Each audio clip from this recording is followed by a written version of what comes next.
इसकी डी नेचरिंग बेटा, मैंने कहा डी नेचर्ड बाय एडिंग 10% मीथेनॉल यानी CH3OH मिथाइल अल्कोहल 10% इसमें ऐड कर दिया जाता है ताकि इसका ड्रिंकिंग इफ़ेक्ट वो कैंसिल हो जाए। अच्छा, 10% ऐड करने के बाद, मीथेनॉल 10% ऐड करने के बाद अब वो क्या कहलाता है? Methylated spirit. अच्छा देखो, मिथाइलेटेड स्पिरिट ये हरगिज़ CH3OH नहीं है, इसमें मेजर चीज़ तो इथेनॉल ही है, लेकिन उस इथेनॉल में 10% मीथेनॉल मिला दिया तो वो इथेनॉल अब क्या कहला रहा है? It is called methylated spirit, यानी वो स्पिरिट है जिसमें मिथाइल वाला रेडिकल मौजूद है।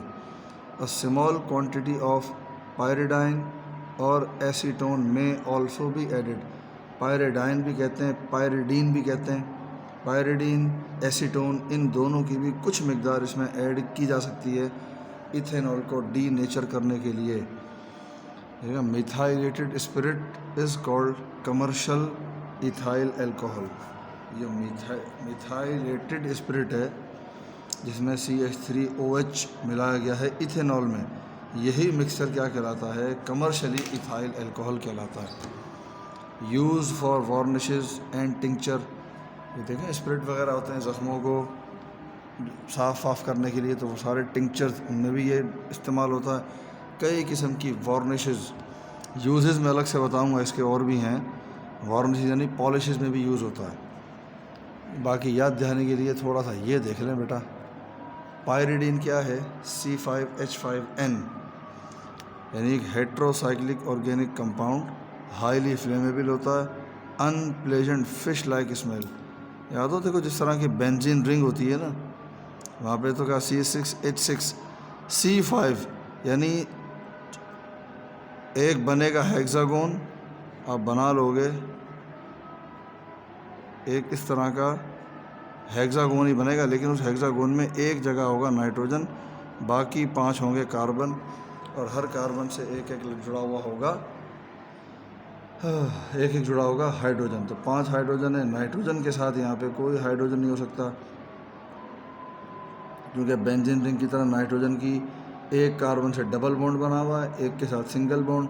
तो नाइट्रोजन ट्राईवैलेंट है, तीनों वैलेंसी फिल है, तो इसलिए 5 जो कार्बन हैं, यानी ये एक कार्बन, 2, 3, 4, 5, इन 5 कार्बन के साथ 5 हाइड्रोजन होंगे। इधर नाइट्रोजन का एटम है। This is an heterocyclic organic compound. याद हो क्लासिफिकेशन में पढ़ा था, होमोसाइक्लिक, हेट्रोसाइक्लिक। ये एक हेट्रोसाइक्लिक कंपाउंड है, पायरिडीन कॉमनली इसे कहा जाता है। अच्छा बेटा, दूसरा जिक्र हुआ था एसीटोन।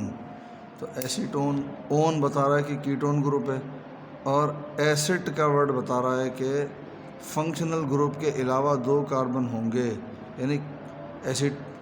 कीटोन ग्रुप क्या होता है बेटा? कार्बोनिल, कार्बोनिल कार्बन के दोनों तरफ कार्बन। तो कीटोन का कॉमन नेम है ये इस कंपाउंड का असल में तो इसका नाम है 2-प्रोपेनॉन। क्यों? मेन चेन में 1, 2, 3 कार्बन है, तो प्रोप सिंगल बॉन्ड, तो एन, और चूंकि ये इस कार्बोनिल बन रहा है बीच में, सेकंड कार्बन पे ऑक्सीजन अटैच है, तो ये हो गया एक फंक्शनल ग्रुप मान लिया जाता है। और चूंकि उस कार्बोनिल कार्बन के दोनों तरफ कार्बन, तो इस शक्ल को, इस स्ट्रक्चर को हम कीटोन ग्रुप कहते हैं। कीटोन का ओन लगा दिया, तो ये इस कंपाउंड का नाम बनता है 1, 2, 3 नंबरिंग। 2 पे ऑक्सीजन था, 2-प्रोपेनॉन। ठीक, कॉमनली इसे हम बोलते हैं एसीटोन। मैंने एक दफ़ा एक बात बताई थी कि वर्ड एसिड ज़्यादातर जहाँ पे 2 कार्बन हों वहाँ यूज़ हो रहा होता है। आप ये अब देखोगे सर, यहाँ तो 3 कार्बन है, तो आप इस कार्बोनिल कार्बन को यहाँ छोड़ो। यहाँ पे एक्सेप्शंस भी हैं, क्योंकि बेटा कॉमन नेम्स हैं, इनके पीछे कोई प्रॉपर रूल तो है नहीं।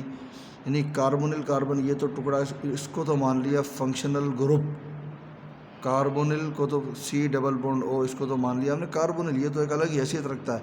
इसके अलावा 2 कार्बन जुड़े हुए हैं, इसलिए एसिड का वर्ड आ गया। तो कॉमनली इसे क्या बोलते हैं? एसीटोन, यानी 2 कार्बन वाला कीटोन।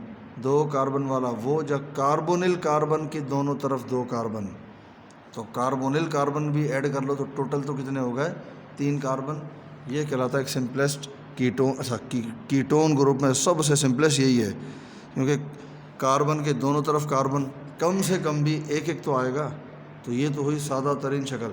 अब मज़ीद कार्बन चेन बढ़ने लग जाए तो फिर वो कॉम्प्लेक्स कीटोन्स हो गए, सिंपलेस्ट एसीटोन ही है।